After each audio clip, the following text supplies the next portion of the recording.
The book I'm reading here is my grandmother Nima's autobiography, which is appropriate enough because what I'd like to talk about now is her family.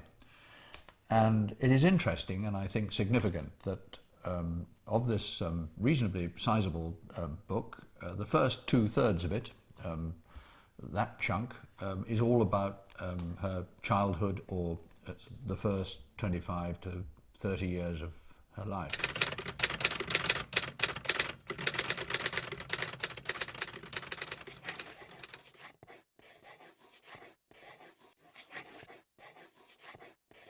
She was born in 1890 in Torquay, South Devon, where she lived in a house called Ashfield with her mother and father, Frederick and Clara.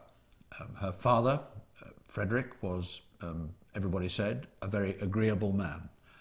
And I think this reflected on family life. It was calm and peaceful and quiet and idyllic for the young, enthusiastic and talented Agatha.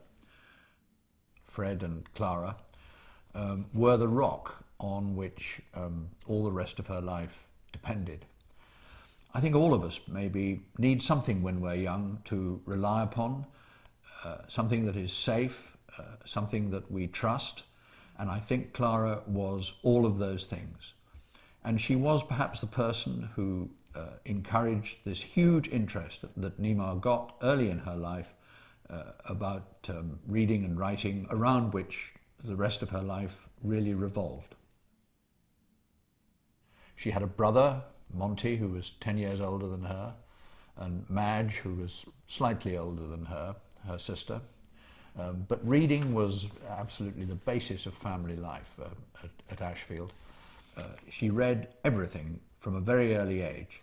Nima read and read and read. And in the early days, of course, she read children's books, but she read everything that was put in front of her, to the extent that when she got to her late teenage years and she had flu, her mother, Clara, said to her, well, if you finish reading everything, Agatha, maybe you better write something. And this was the beginning of her writing career. And I think when the time came, Nima was in a position to write a book, have confidence enough to send it off to a publisher, to start with, obviously, what was a rather speculative and amateur attempt at writing. And I think perhaps her mother, Clara, was the person who gave her the confidence to do that.